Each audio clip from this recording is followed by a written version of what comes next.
Vision Talk. Ndagusuhuje cyane kandi nguhaye ikaze wowe udukunda, wowe wakoze subscribe. Imana iguhe umugisha ndetse ikomeze ibane nawe mu byo ukora byose, mubwira ngo cyane warakoze kubana natwe kandi warakoze kutwereka ko uri inshuti nziza natwe, niyo mpamvu tutazigera tugutenguha uko byagenda kose, uko byaba bimeze kose. Ngiye kukubwira rero ibintu ukwiye gukora ukimara gukora imibonano mpuzabitsina. Nakubwiye impamvu, nakubwiye ingaruka nziza, nakubwiye akamaro keza ko gukora imibonano mpuzabitsina, ariko burya mba ngomba no guhita nkubwira ikindi kintu ukwiye gukora, cyangwa se ikindi kintu ukwiye guhita ufatiraho after yo gukora, cyangwa se nyuma yo gukora imibonano mpuzabitsina, nyuma yo gutera akabariro. Akenshi abantu bibanda ku bintu umuntu agomba gukora mbere yo gukora imibonano mpuzabitsina, ariko burya na nyuma hari ibyo ugomba gukora umaze gukora imibonano mpuzabitsina. Ndagira ngo rero niba ufunguye iyi video wihangane, iyi video ntuyihutishe, wumve neza kuko ibyo ugiye kumva aha ngaha ni ibintu bizakugira akamaro ubuzima bwawe bwose. Ni ibintu uranezerwa kandi ni ibintu urishimira, kugira ngo ibintu byose bikomeze kugenda neza. Nkuko nari maze kubikubwira, akenshi abantu bibanda ku bintu umuntu agomba gukora mbere yo gukora imibonano mpuzabitsina, bakirengagiza ko na nyuma yayo hari ibyo burya bagomba gukora, kandi kugira ngo ubuzima bwabo burusheho kumera neza cyane. Inzobere rero mu byerekeye igikorwa cy'imibonano mpuzabitsina zivuga ko hari uburyo bwinshi abantu bakwiye kwitwara nyuma yo gukora imibonano mpuzabitsina, harimo gushimirana, kwihutira kujya mu bwiherero, gufata ifunguro ndetse n'ibindi. Ikinyamakuru rero Healthline gitangaza ko hari ibindi bintu by'ingenzi abantu bagomba gukora mu gihe barangije igikorwa cy'abashakanye. Icya mbere ukwiye gukora igihe usoje gutera akabariro ni ukwisukura.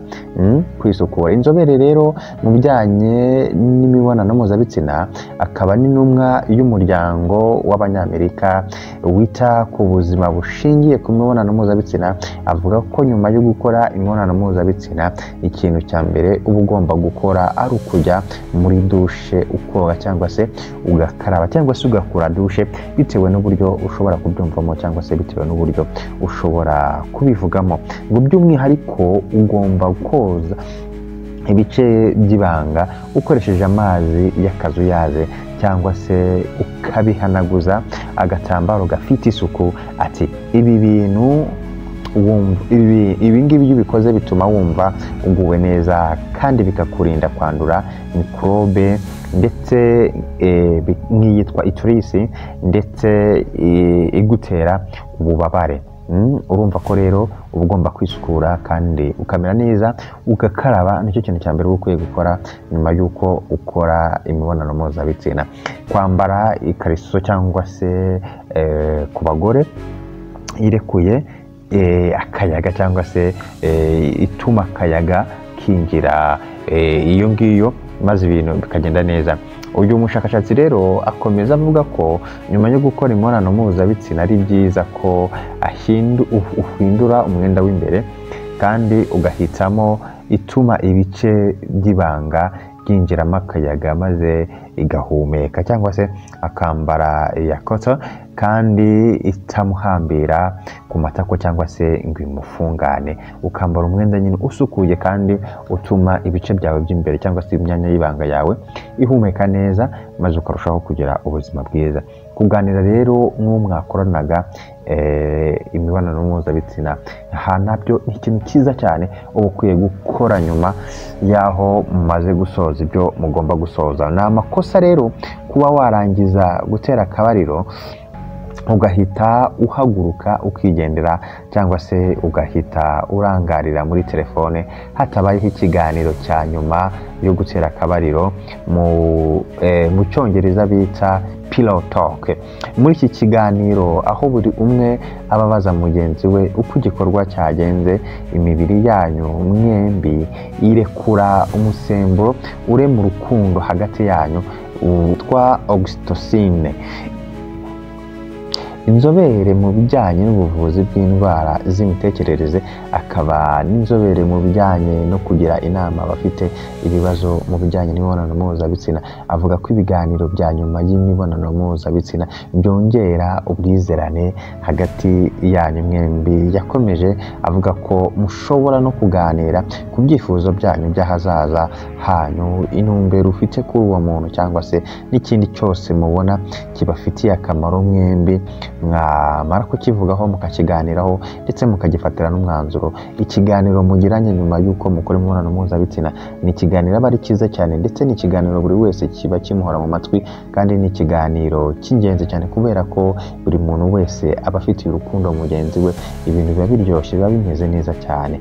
Ikindi kintu rero ugomba gukora nyuma yo gukora imibonano mpuzabitsina, ugomba kunywa amazi menshi. Ni byiza rero kwiyegereza icupa ry'amazi yo kunywa mu gihe ugiye gukora imibonano mpuzabitsina, cyangwa se ukaba wizeye ko amazi ari hafi aho ngaho. Umushakashatsi rero kandi avuga ko ari ngombwa kunywa amazi nyuma yo gukora imibonano mpuzabitsina, kuko muri iki gikorwa uba urangije hari amatembabuzi menshi uba watakaje, ibyuya, amavangingo ndetse n'ibindi. Ibi rero bikurinda umwuma kandi bikagufasha kugarura vuba imbaraga watakaje. Amazi rero ni ingenzi mu buzima bwa buri munsi, ndetse bigatuma ukunda kugira n'ubuzima bwiza, maze ibintu bikagenda neza bikaryoha cyane kurushaho. Ikindi kintu rero ukwiye kumenya ari nacyo cya nyuma mu gihe umaze gukora imibonano mpuzabitsina, ikintu ukwiye gukora cya nyuma ni ukurya indyo yoroheje. Uyu mushakashatsi rero avuga ko abashakashatsi barenze umwe ibingibi babihurijeho, nuko nyuma yo gukora imibonano mpuzabitsina umuntu akwiye kurya ibiryo byoroheje. Ngo umuntu ashobora kurya nk'utubiswi cyangwa se mwembi mukajyana mu gikoni mugategura nk'umureti mukawusangira. Ibi rero bibaha umwanya uhagije wo gukomeza kwiyumvanamo ndetse no gukomeza kuganira, maze urukundo rwanyu rukiyongera umunsi ku wundi. Ibi rero bizatuma urushaho kugira ubuzima bwiza, bizatuma urushaho kumererwa neza. Ariko burya ntabwo mbashishikarije kuryamana mw'abasore mwe n'abakobwa, kuko ntabwo ari byiza cyane, bigira ingaruka mbi ku mubiri yacu ya buri munsi, ndetse nazo nzazikubwira kubera ko ndetse nawe urazizi, ariko nabwo nzazikubwira kugira ngo urusheho kugenda usobanukirwa, maze urushaho kurinda umubiri wawe. Igihe rero kwifata byanze, bakugira inama yo gukoresha agakingirizo kugira ngo ukomeze urinde ubuzima bwawe kandi ukomeze ugire ubuzima bwiza. Ndagushimiye niba iki kiganiro twagitangiranye kikaba kigeze ku musozo turi kumwe. Uri umuntu w'intwari cyane, tubwire muri comment, utwandikire, ukoreshe ya like niba ibyo tuvuze bigukoza ahantu, ubundi dukomeze tugire ubuzima bwiza, kandi kwirinda biruta kwivuza. Komeza rero mukomeze mugubwe neza, ndabakunda cyane abakunzi banjye.